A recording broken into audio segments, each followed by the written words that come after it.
नमस्कार मित्रों, मैं एक नई वीडियो के साथ हाजिर हूँ। अभी एक दो दिन में मैं दो न्यूज़ पढ़ रहा था। एक तो न्यूज़ ये है, जो आईफोन मेकर है एप्पल, वो इंडिया में अब आईपैड्स बनाएगा। चाइना से जो प्रोडक्शन है वो शिफ्ट करेगा इंडिया की तरफ। और दूसरे, गूगल का एक फ़ोन आता है, मैं नाम भूल गया हूँ, तो पिक्सेल पिक्सेल वो फ़ोन वो इंडिया में मैन्युफैक्चरिंग करना चालू करेगा, तमिलनाडु में। तो देखिए, बहुत बहुत से वीडियो बनी है इस खबर पे। ये खबर खुश होने की तो है ही है। खुश होने से ज़्यादा क्या है कि हमें इसे समग्र दृष्टि में देखना होगा कि इसका मतलब क्या है और ये भविष्य में किस चीज की ओर इंगित करता है, किस चीज का संकेत है। देखिए, जो आईफोन है उनका वित्तीय वर्ष 2023-24 में $40 बिलियन का एक्सपोर्ट हुआ है। अब कुछ लोग आरोप लगाते हैं कि उसमें 20, 25, 30% का वैल्यू एडिशन है, बाकी सब तो इंपोर्ट करना पड़ता है। अरे 20, 25, 30% का भी अगर वैल्यूएशन है तो इसका मतलब है कि हम नेट एक्सपोर्ट कर रहे हैं 3-4 बिलियन का। और रोजगार तो देखिए, लाखों रोजगार सृजित हो रहे हैं, लाखों। इंडिया में जब तक मैन्युफैक्चरिंग सेक्टर नहीं उठेगा, मास स्केल पे जॉब्स नहीं मिल सकते। सर्विसेज सेक्टर कभी मास स्केल पे जॉब्स नहीं दे सकता। वो उन्हीं को जॉब्स दे सकता है जो पढ़े लिखे हैं, जो स्किल्ड हैं। जो सेमी स्किल्ड है, अनस्किल्ड है, उसको मैन्युफैक्चरिंग में जॉब मिलेगा।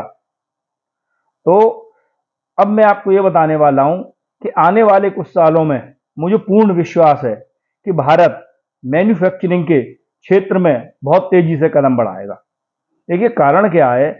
पहले आप ये देखिए कि इंडिया में आईफोन असेंबल होना चालू हुए, 10% वैल्यू एडिशन था और बहुत थोड़े एक्सपोर्ट से शुरू हुआ।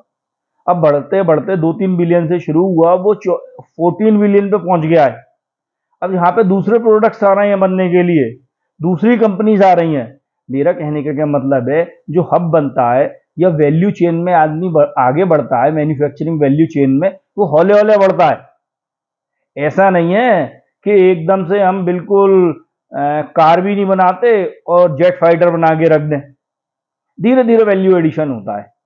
पहले आप तेजस बनाते हो, हल्का लड़ाकू विमान 4.5, फिर बड़े विमान की इंजन की टेक्नोलॉजी आती है, फिर 2-4-5 साल में बड़ा विमान बनाते हो, फिर एक्सपोर्ट करने लगते हो।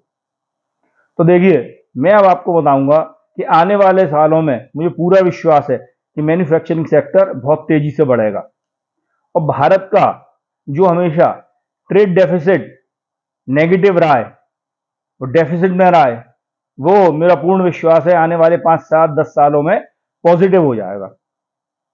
इस विश्वास का कारण क्या है, आप अभी देखिए। जैसे इंडिया में वित्तीय वर्ष 23-24 में 1.26 लैक्स के डिफेंस इक्विपमेंट्स मैन्युफैक्चर हुए हैं। अब इसका मतलब आप जानते हैं, और 21,000 करोड़ के एक्सपोर्ट हुए हैं। आप ये समझिए, ये जितना भी डिफेंस मैन्युफैक्चरिंग बढ़ रहा है इंडिया में, ये सारा एक्सपोर्ट्स को रिप्लेस कर रहा है। पहले करीब करीब हम 90%, 95%, 8-10 साल पहले डिफेंस जो भी इक्विपमेंट्स होते थे, आर्म्स एंड एम्यूनिशन होते थे, उनको पूरा इंपोर्ट करते थे। आर्म्स एंड एम्यूनिशन का मतलब होता है गोला बारूद।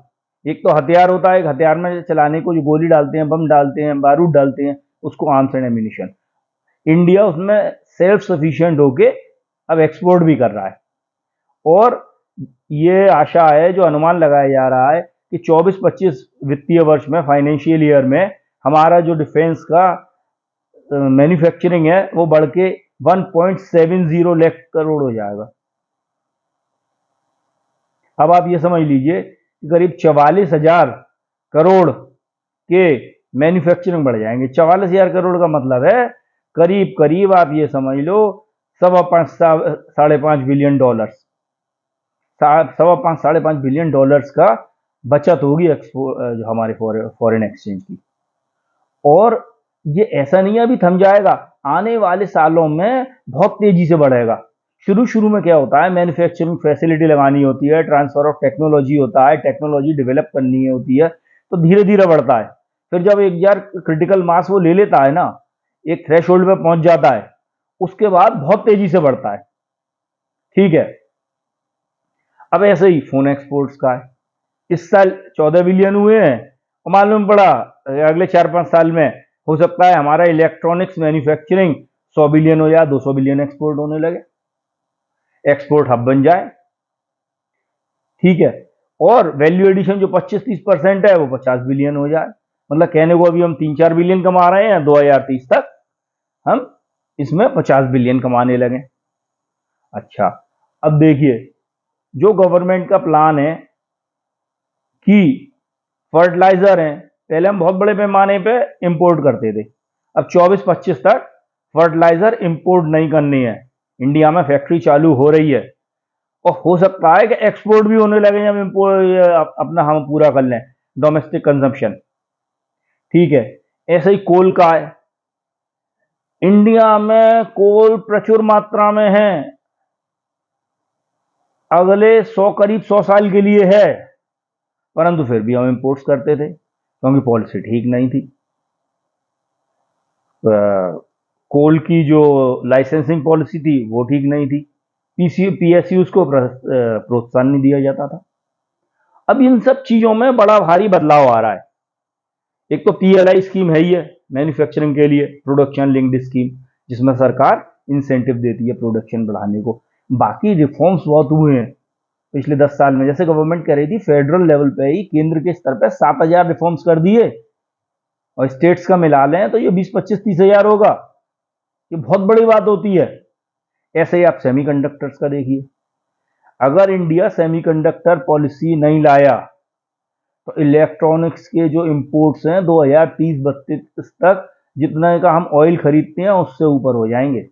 पर देखिए सेमीकंडक्टर्स भी बनना चालू हो रहे हैं, पहला सेमीकंडक्टर दिसंबर में बाहर आ जाएगा टाटा की फैक्ट्री से, और धीरे धीरे हम उसमें भी वैल्यू एडिशन में बढ़ाएंगे। अभी हम 40-35 नैनोमीटर पे हैं, फिर हो सकता है 30 पे आए, 25 पे आए, 20 पे आए, और 10 साल में मालूम पड़ा कटिंग आ जाए जहाँ 1-2 नैनोमीटर जो बनते ही नहीं, अभी शायद मेरे ख्याल से 3 नैनोमीटर बनते हैं मिनिमम, तब तक बनने लगे 2 नैनोमीटर हम उस पर आ जाए। तो ये वैल्यू एडिशन है, ये ना ये हौले हौले होगा और मालूम पड़ा एक्सपोर्टिंग नेशन बन जाए। हमारी वंदे भारत मैंने सुना है अमेरिका को एक्सपोर्ट हो रही है, कोई सोच सकता था 10 साल पहले कि हम अमेरिका को ट्रेन एक्सपोर्ट करेंगे। ऐसे ही मेडिसिन है, मेडिसिन में बड़े अच्छे परिणाम मिल रहे हैं और हम जेनेरिक दवाइयों के सब में बड़े एक्सपोर्टर हैं संसार में।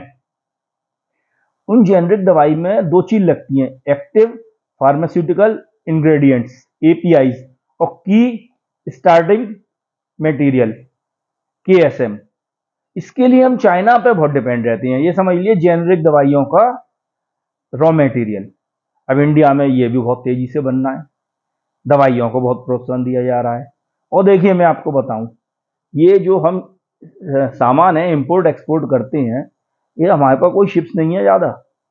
हर साल ये समझ लीजिए करीब 23-24 में चला गया होगा, 20-21 में 85 बिलियन डॉलर तो केवल शिपिंग पे खर्च हुआ था, मतलब किराया भाड़ा देने को शिपिंग कंपनीज को, फॉरेन शिपिंग कंपनीज को। इस साल तो बढ़ के हो गया होगा 100 बिलियन डॉलर 23-24 में, अभी आंकड़े बाहर नहीं है, मैं ढूंढ रहा था। तो आप ये सोच लीजिए कि अब 3,000 शिप्स का मैन्युफैक्चरिंग हो रहा है। एक तो वो 100 बिलियन डॉलर बचेंगे और हो सकता है हम शिप्स एक्सपोर्ट करने लगे। और आप सोचिए कितने शिप्स पे कितने लोगों को नौकरी मिलेगी, कितने रोजगारों का सृजन होगा, सोच नहीं सकते आप। दसियों लाख रोजगार मिलेंगे जिस दिन हमने अपनी शिपिंग इंडस्ट्री में आत्मनिर्भरता कर ली कि हम अपना माल लाए ले जाएं और दूसरे देशों का माल लाए ले जाएं। ऐसे ही आप देखिए इंपोर्ट्स थे जो टॉयज के 2014 में वो थे करीब 332 मिलियन, जो घट के रह गए 158 मिलियन, और जो एक्सपोर्ट थे वो बढ़ गए 96 से 325। मतलब जो हमें नेट हमारी विदेशी मुद्रा खर्च होती थी करीब 340 मिलियन डॉलर, अब हम 170 मिलियन डॉलर उल्टे कमा रहे हैं। ऐसे ही अभी गवर्नमेंट की पॉलिसीज है, टॉयज, फुटवियर, लेदर, टेक्सटाइल में फिर पीएलआई स्कीम बहुत जोर शोर से लाएगी। तो अभी ये समझिए अभी संसार में मंदा है तब हम इतनी तेजी से प्रगति कर रहे हैं। अभी यूएस, अमेरिका, चाइना 2025-26 तक इनमें तेजी आने की उम्मीद है, आप ये समझ लीजिए। और इसी प्रकार से रिफॉर्म्स चलते रहे और चलेंगे, मुझे पूर्ण विश्वास है। तो हमारी इकोनॉमी अगर 9, 10, 11, 12% से ग्रो होने लगे तो कोई बड़ी बात नहीं है, और हमारा ये लाखों नहीं करोड़ों जो होगा रोजगारों का सृजन होगा। आप लिख लीजिए अगले 5-10 साल में, और भारत को इकोनॉमिक सुपर पावर बनने से कोई रोक नहीं सकता। धन्यवाद। मैं इसी के साथ अपनी वाणी को विराम देता हूँ।